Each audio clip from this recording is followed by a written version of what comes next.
عليكم، مرحبا بكم في فيديو جديد. لقيتكم هذا الفيديو في افضل الاحوال نتوما والحيوانات ديالكم والطويره ديالكم فيما كنتو. في هذا الفيديو غادي نعلمكم كيفاش تفرقوا ما بين ذكر وانثى الكوكتيل لاتينو. كما كنعرفوا ان الكوكتيل فيه بزاف ديال الطفرات، ولكن في هذا الفيديو غادي نتكلم على لاتينو لانه طلب مني بزاف المتتابعين، وانا كما قلت لكم دائما غنبقى نعدل لكم فيديوهات تطلبوها مني. فانت كمبتدئ كن اكيد انك غتخرج من هذا الفيديو وانت عارف كيفاش تفرق ما بين الذكر والانثى الكوكتيل لاتينو. كاين خمسه العلامات اللي نقدروا نفرقوا ما بين الذكر وانثى الكوكتيل اللاتينو. اول علامه هو السلوك والتغريد. الذكر كيكون كيغني، كيلحن، كيسمع مقاطع، كيقدر يلحن في حالها، يقدر تعلموا كلمات يقولهم، يعني هذا كيكون الذكر. اما الانثى ما كتغنيش، ما كتلحنش، ما كتقولش مقاطع اللي هي طويله بحال الذكر، فقط كتقدر تصفر واحد التصفيره اللي كتكون مزعجه وماشي طويله، كتكون متقطعه وكتكون مزعجه جدا جدا. يعني الانثى ما كتصفرش، ما كتعطيناش دوك النغمات اللي كيعطينا الكوكتيل واللي معروف به طائر الكوكتيل. وغالبا طائر الكوكتيل كيبدا يغني ويلحن ويتعلم الكلمات ستيل ديال 5 شهور 6 شهور، كيبدا يلحن، كيبدا يعطينا واحد النغمات. اما الانثى فقط كتكون ساكته في القفص، كتعطي بعض المرات كتعطي تصفار اللي كتكون ناتجه على انها فيها الجوع او لا خاصها شي حاجه.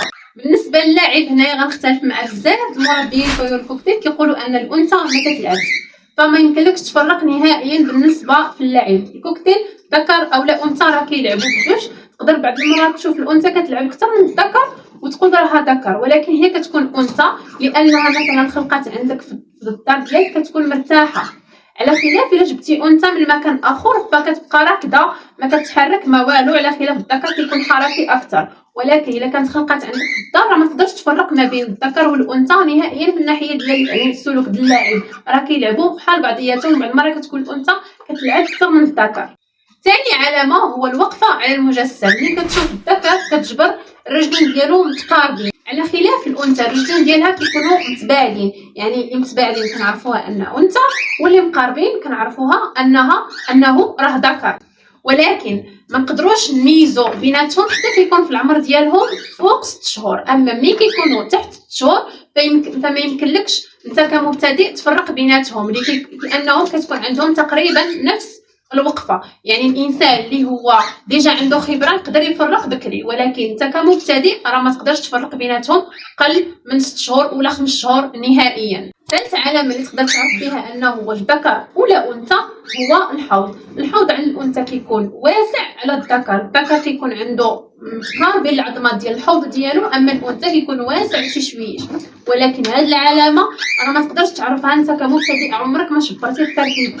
هاد العلامه كيعرفها غير الانسان اللي عنده خبره في تربيه الطيور. رابع علامه واللي كتكون واضحه في الذكر وفي الانثى هما الخطوط.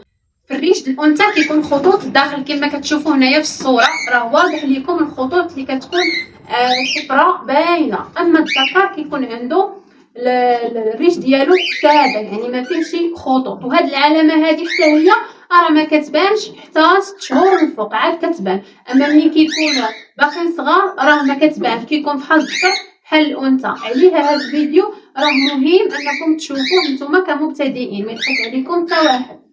خلاصة القول، انت كمبتدئ فما يمكنلكش تطبق هاد العلامات على طائر اللي هو في العمر ديالو شهر ولا شهرين ولا 3 شهور. غتقدر تطبقها في العمر ديال 6 شهور من الفوق. يعني من 6 شهور كنقدروا نعرفوا غير من التغريده ان هذاك راه انثى ولا ذكر. اما بالنسبه للخطوط اللي كتكون تحت الديل او الوقفه او الحوض فهاد الشيء كنعرفوه حتى ل 8 شهور من الفوق، عاد كنقدروا نفرقوا ما بين الذكر والانثى.